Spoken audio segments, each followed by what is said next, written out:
I was born right at the cusp between millennial and Gen Z, but I was raised among millennials because I skipped a grade, and so I was basically growing up alongside millennials. And over the last year, I keep hearing about how Gen Z has this fear of being cringe. I was kind of fascinated because back in my day, people would say things like you should be ashamed of yourself or have you no shame, but it seems like today, fear of being cringe is what has Gen Z in a chokehold. Is this just a repackaged version of what young people have always struggled with, or is this fear of cringe culture unique to the generation that first grew up in the internet era? Let's talk about it.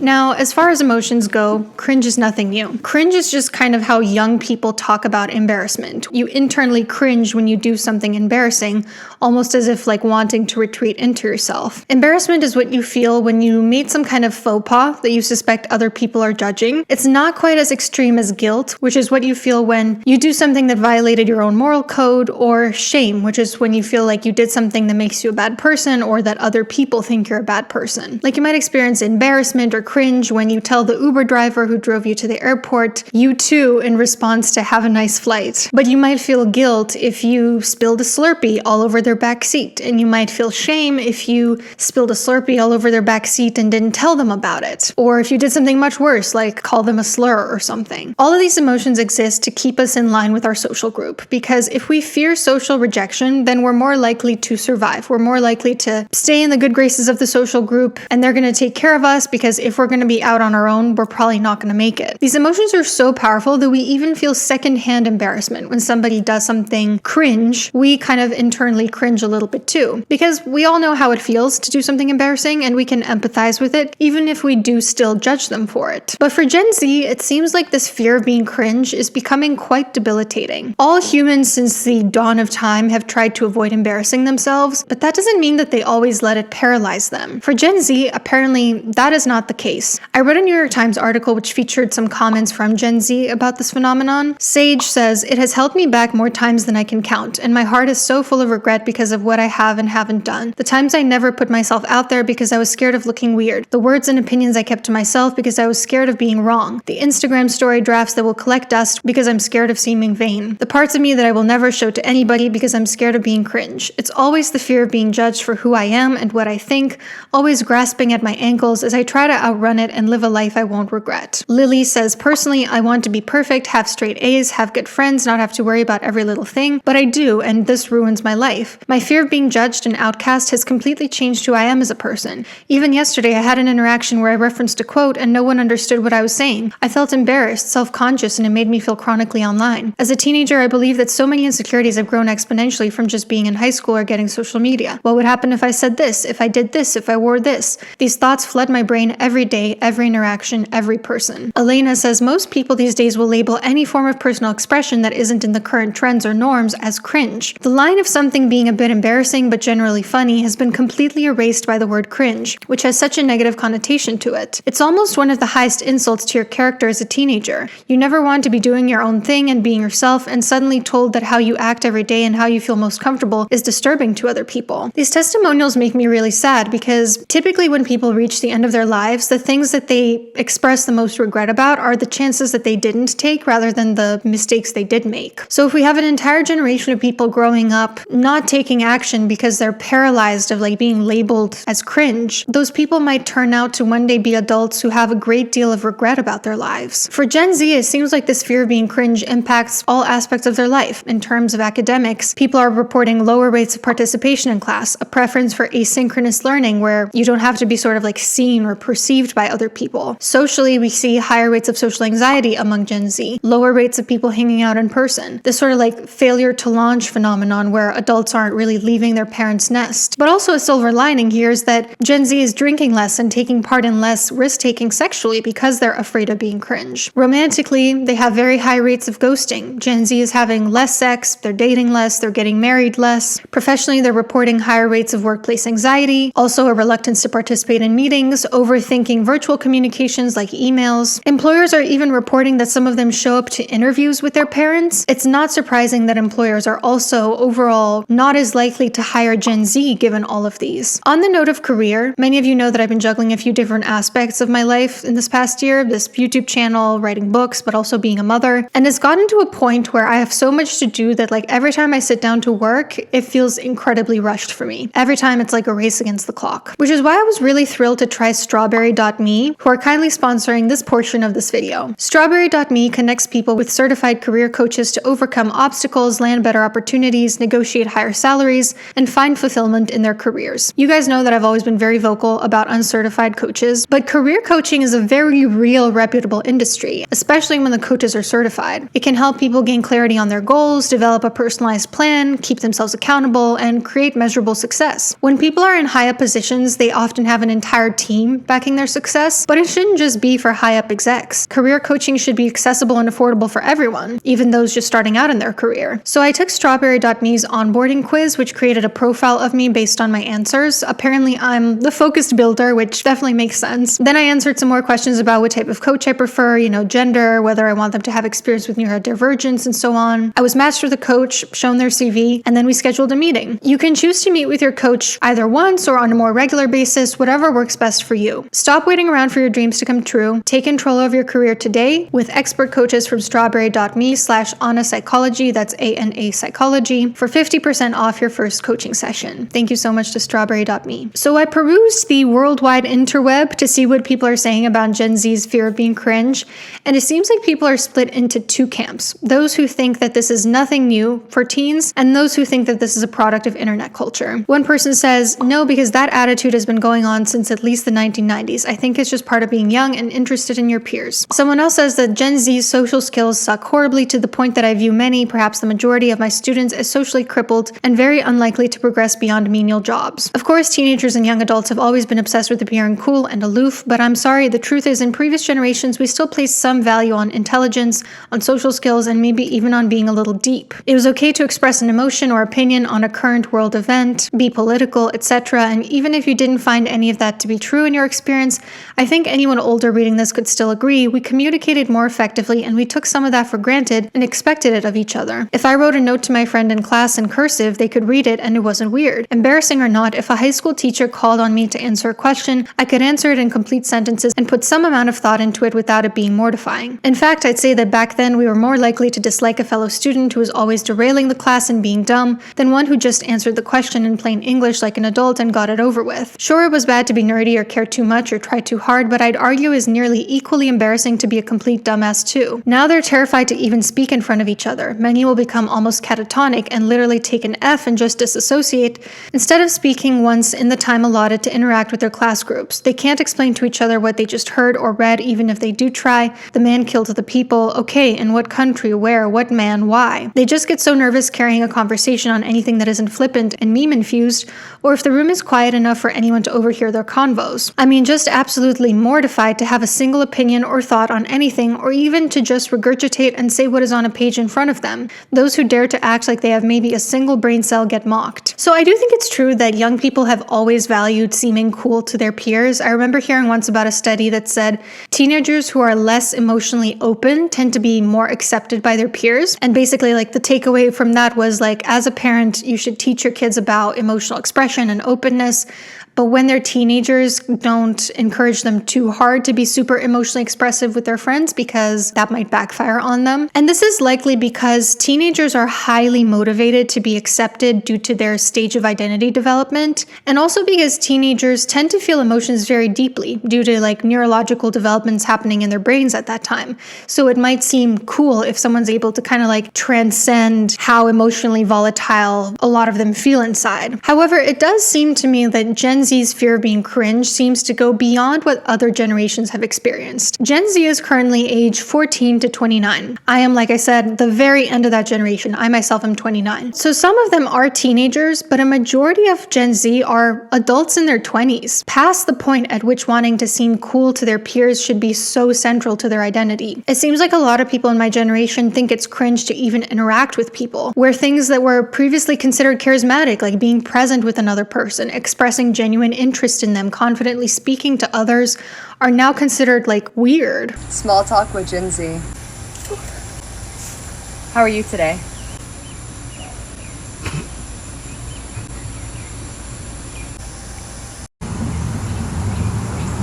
Fine, I guess. So, how long have you been coming to the salon? Since I was like 4. Oh my gosh, this is where I came as a kid too. Which stylist do you see? I forget her name. It's like styled by Sarah on IG. Her human, like her real name, I don't know. Well, your hair looks great. She does a good job. Sarah's waiting for you. Hey man, nice to meet you. I'm new to the area. Hi. Hi, welcome in. How are you guys doing? Sorry, I said how are you guys, not do you want to watch me shove my whole fist in my mouth? Okay, do you guys know what you want to drink? Right, no one wants to go first. Okay, let me try asking you directly. What do you want to drink? Dr. Pepper? Awesome. Okay, and what do you want to drink? Yeah. Yeah. What? Same thing. Of course. Yeah, boy, do I feel dumb right now. Okay, I'll be back with those. Alright, here's those drinks for you. Are we ready to put in food? Do I have a tampon stuck to my face? What's going on? Are these diet? You didn't specify diet, so no, they're regular. Do we want diet? Do you have a C charger? No, and if it's for your vape, you can't hit that in here. Stop doing that. So diet Dr. Peppers? I give up. Like, it's to the point where the Gen Z stare has been coined about how a lot of Gen Zers will just blankly stare at you if you try engaging with them in conversation. People even think that posting on Instagram is cringe now. Gen Z is extremely online and consumes a lot of content, but they're afraid of being perceived themselves. Look at this comment. I feel embarrassed to post on IG feed. Starting to feel the same way with IG stories. So what is happening here? I'll be honest, I do think a lot of it is because Gen Z is the first generation to grow up in an internet era. Social surveillance is at an all-time high, where anything that you do can be recorded, go viral, and you can be shamed by millions of people. Like the couple at the Coldplay concert who were shamed for months. Apparently the woman got death threats, she got her house egged, the house that she and her kids were living in. I highly recommend you guys watch her interview with Oprah because she talks about how she was separated from her husband. Her husband was at that concert with another woman. As far as she was concerned, she was single, and she also thought that her boss was single too. And yet that didn't stop the internet from projecting and displacing their own shit onto their situation and hounding her for months on end. These days, anything you do or post is permanently immortalized. So it makes sense that Gen Z is constantly terrified of embarrassing themselves. Apparently, this is also a frequently cited reason why they don't drink. Listen to this other quote from the New York Times article. I definitely think social media and cameras everywhere have a lot to do with the rise of cringe culture. It feels like people are always being recorded, posted, or judged online for even the smallest things. Because of that, a lot of us end up overthinking how we look or act, since anything can be turned into a joke or go viral. If I didn't grow up being watched all the time, I think I'd probably feel more comfortable taking risks or doing things just for fun without worrying about what others might say. Alana says when you add in the component of social media, which is just another place to judge people, but public and online, things feel so much worse. The barstool accounts where friends can send in embarrassing moments of you, spam accounts where you feel free to share a funny photo you took of someone, making shining a negative light on someone becomes so much easier. A YouTuber I really enjoy, Erica Mallet, I think her channel is called Theory of One. She coined this concept, climbing the mountain of cringe, where in content creation, but really in life in general, you have to do cringe things in order to get to the land of cool. And while you're climbing that cringe mountain, the people who are not doing anything cringe, who are not getting to the land of cool, are really going to judge you. I've definitely had this experience myself. Obviously, when I first started my YouTube channel, I was a lot more embarrassing than I am now. I wasn't as comfortable on camera. I didn't know how to like really talk or edit. There was a period of being cringe before I was able to get better at it. Like that's how you learn. That's how you get better at things, is you are temporarily cringe. But for a lot of Gen Zers, the idea of climbing the mountain of cringe is so terrifying that they're literally paralyzed in this state of passivity. Doing anything holds the potential for cringe, being imperfect, being publicly seen being imperfect. So they would rather do nothing instead. Danny says, there have been a lot of times in my life when I've been in a group of people for school, sports, or a club, and I thought of something clever and funny to say, but I didn't say it. Whenever I have moments like that, something, sometimes many things, hold me back. Like, what if people don't think it's funny? What if they laugh at my attempt to make them laugh? Or what if they tell me to stop talking altogether? I feel insecure about participating in groups because I don't know if people will enjoy my presence. Someone else says, the fear of cringe constantly holds me back in my life. Every day I focus and worry about what others say or even think about me, which causes me to be quieter and less talkative around people who aren't my friends. I'd love to finally climb cringe mountain, but I'm always wondering how people will react. There's so much judgment everywhere, it's hard to escape it.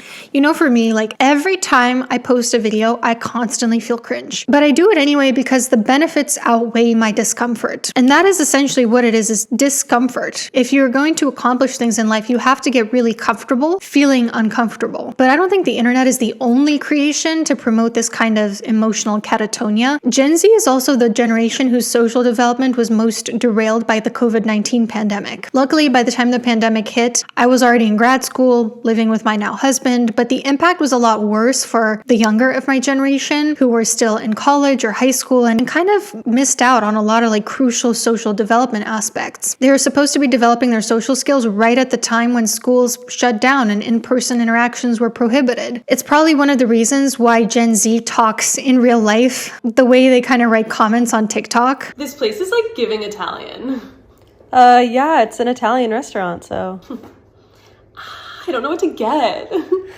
You'll figure it out. So what do you like to do for fun? The way I don't even like do anything. No, because I literally bed rot and then go to work. Oh, okay. I love playing chess and tennis. That part. Yeah, honestly, I'm not even good at tennis. I don't know why I play so much. Clock it. Clock it. Yeah, okay. Should we order? What would you like? Oh, sure, yeah. Prob's just the sweet potato with butter kaze. What is butter kaze? Also, I don't think they have that on the menu. I fear you don't get my reference. Okay, prob's just a salad then, because I'm skinny. Okay, cool. And I will get the chicken Alfredo. Oh, that's not... What? That's not... Sorry, my TikTok doctor says I have crazy ADHD, so I'm like kind of scatterbrained right now. Sorry. Oh, okay. It's fine. Yeah, could I just maybe scroll? Sure. Thanks, you're the best. It's giving bestie.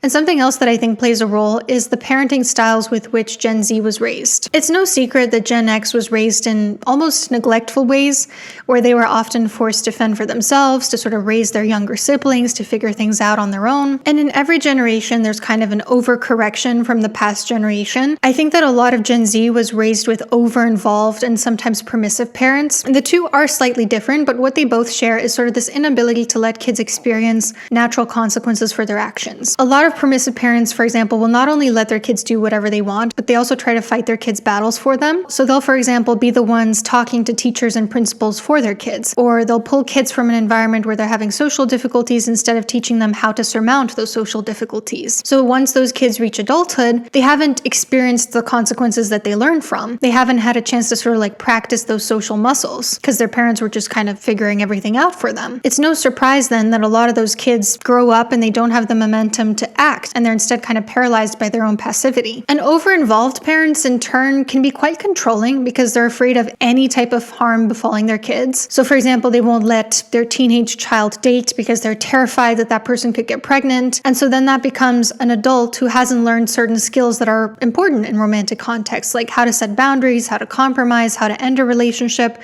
what kinds of people are a good match. This has been coined by Jonathan Haidt, the concept of safetyism. Kids and parents alike feel that they might come upon emotional harm as a result of taking certain risks or experiencing certain consequences, and they really try to like insulate themselves from any harm, to the point where simply being outside their comfort zone feels like lack of safety. But in reality, the two are very different concepts. Just because something feels uncomfortable doesn't mean you're unsafe, right? Like just because it's uncomfortable to speak to another person that you don't know well doesn't mean that you are unsafe speaking to them. So personally, while wanting to seem cool and not wanting to embarrass yourself has always been a thing among young people. I do think what's happening with Gen Z's fear of cringe goes a little bit beyond that to kind of a concerning degree. And in my opinion, it comes from internet culture, the pandemic's effect on those crucial years for learning how to socialize, and also the safetyism promoted by older generations. But what do you think? Have you struggled with this fear of being cringe? Do you think it's nothing new? Or if not, what is it about? Like, where does it come from? And don't forget to check out strawberry.me for some wonderful career coaching.